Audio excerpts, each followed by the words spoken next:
Welcome back to Calming Communities, and thank you guys for joining us once again. I wanted to do a quick video on holiday tips. As school is about to let out and preschools are about to close and daycares are about to close, it's important that we have a strategy because, as we all know, our kids tend to get into some trouble over Christmas break.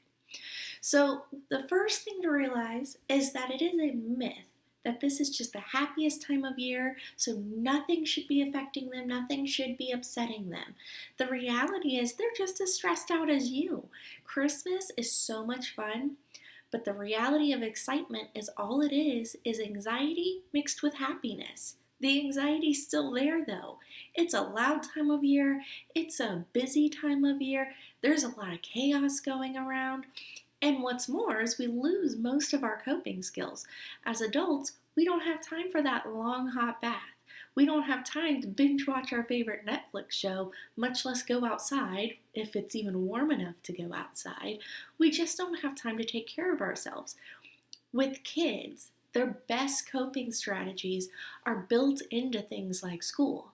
It's routine, it's knowing what's going to happen every minute, every day, knowing what's going to happen next.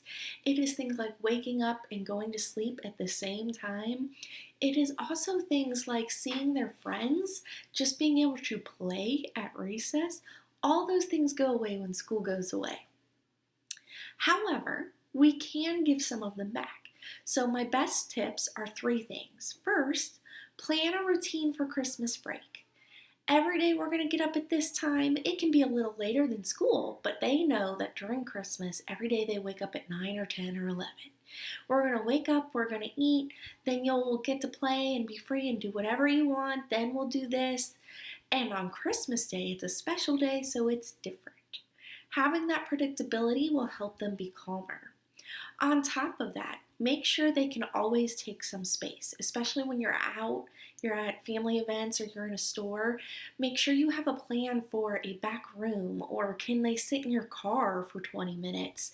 Can they work on a puzzle book in the corner? I don't care if they're in the bottom of a shoe closet. If they can just be alone for 20 minutes, that can reset the whole night if they've been getting themselves into trouble.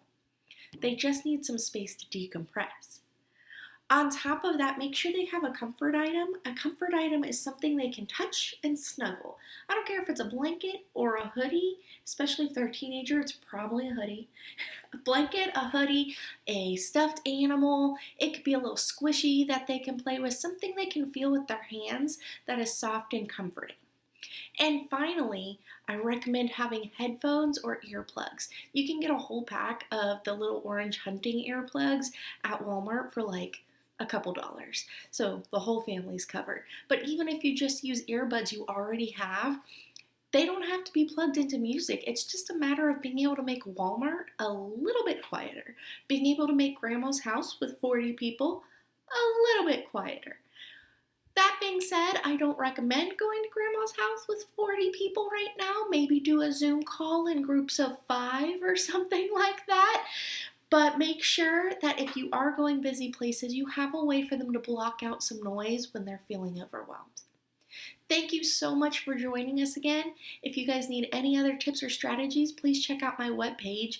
It's www.calmingcommunities.com. I have a newsletter that comes out every couple weeks. I have social media that posts every day. Check us out. Thank you.